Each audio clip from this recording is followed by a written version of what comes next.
What's happening, fam? L.A.R. movement still moving. Book is entitled Lessons from a Non-Custodial Father at Amazon, Kindle, and Create Space. A link will be in the description box below as usual.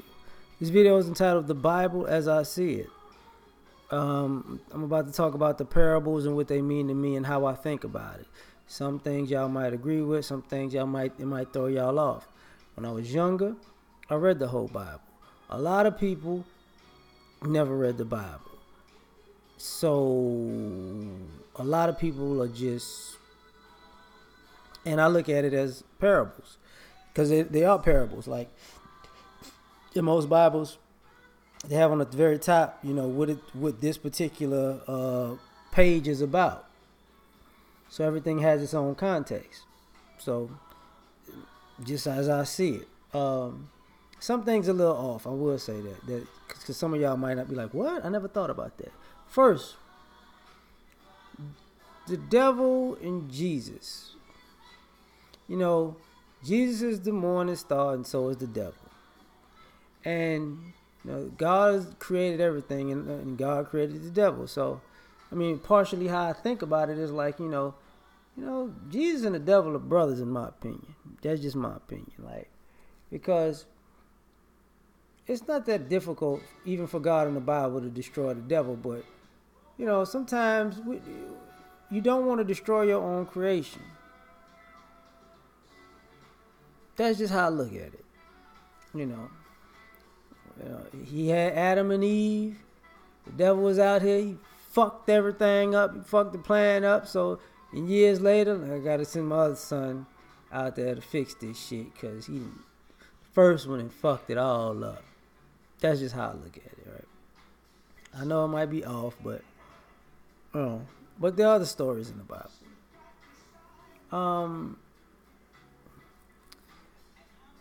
Because I kind of look at it the same way I look at Moses and Pharaoh, Ramses.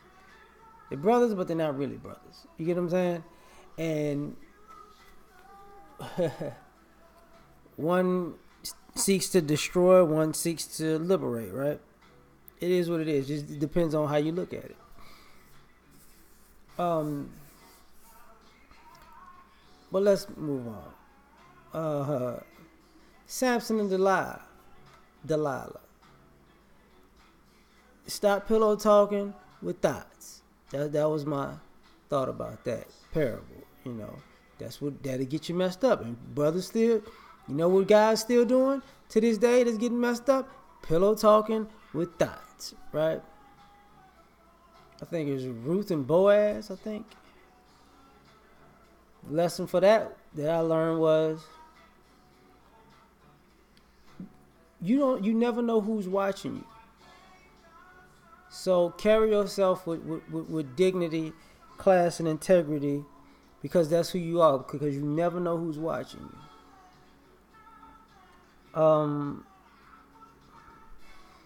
David and Goliath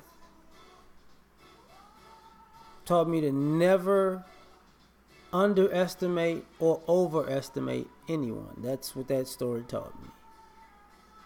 What was it? Meshach, Shadrach, and Abednego. I always mix up one of the names. That story taught me, you might have to take your beliefs and put them in a trial by fire. If you're really standing on what you believe in, it might has to go in a trial by fire. So yeah, I like that story. Actually, I just like that story. The story of Job. You can lose everything, but you can still bounce back.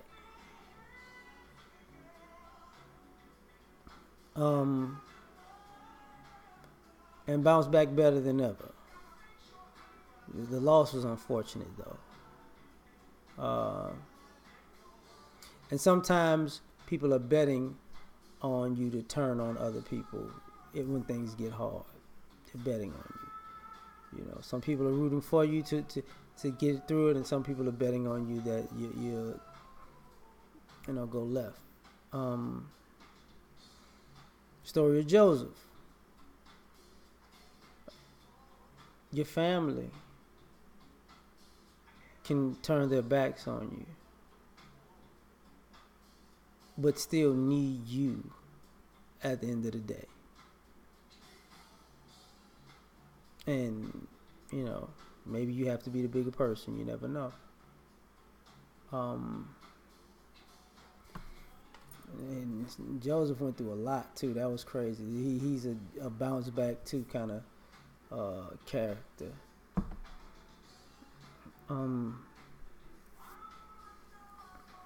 What am I missing right now? You made me think about something. Oh, King David, when he became king. Don't get drunken off power and become a hater, because it can cost you more than you want. And also, just because you get rid of somebody's man doesn't mean that they're going to love you. That's just my thought on that. Also using David and Jesus and Moses.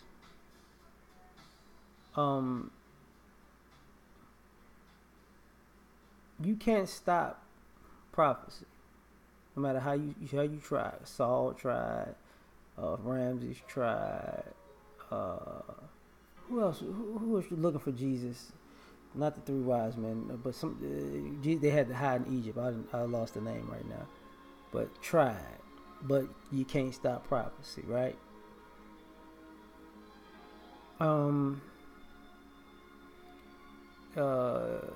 Jesus and the Last Supper. That parable taught me that, sometimes your friends are down to a certain extent, and even good men can have traitors in their midst. And also, it taught me that good friends can crack under pressure, no matter what they say.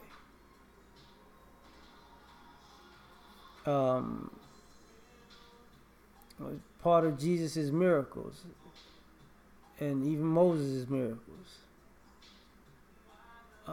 let me think about and realize that some people appreciate miracles and some people don't. Some people want another and another and another and another. They're unappreciative. I want to say Elijah and Elisha. Sometimes you're going to have to fight for your blessing. Because I forget which one of them had to fought with God or an angel until he was like, you going to bless me? You ain't going nowhere. We going to fight it out. Sometimes it's not going to be given to you. You got to fight for it. That was my lesson in that. That was the lesson I learned in that one.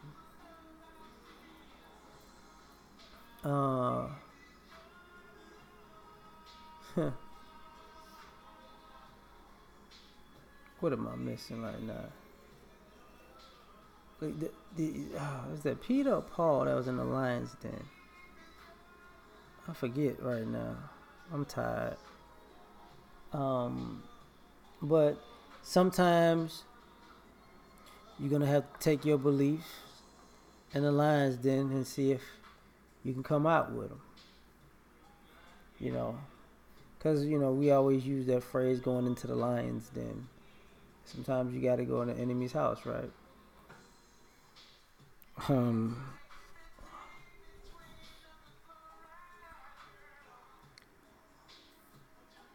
lesson I learned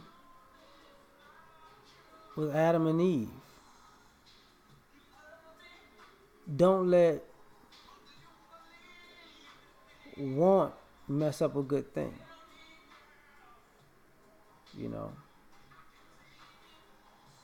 The lesson I learned from the parable of King Solomon with the woman and with the two women and the baby. A parent who's willing to walk away from a child um, because the other person is willing to kill it to keep it, is always the better parent. You know.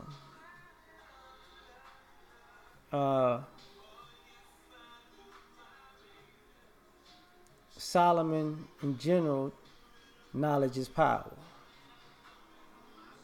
You know, that's what I learned about that one. Very wise man, right? Was that Abraham and Hagar? He said, "Don't go side chick chasing because you want stuff. You might not end up well." You know, that's some of the things I've learned. I use the Bible as a reference to learn.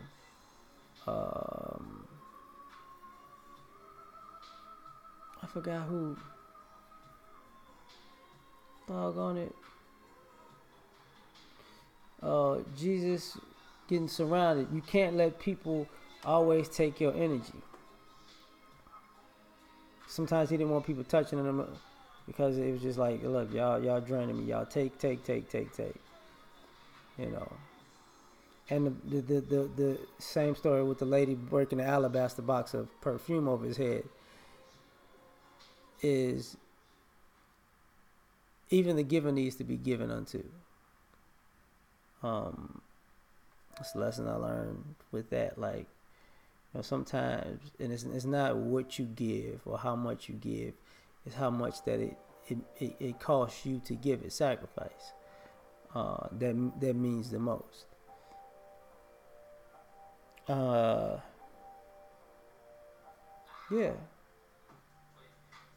I know it's a lot of other stuff I remember, but I can't put it all together at the moment, so I'm gonna stop here. We out. Peace.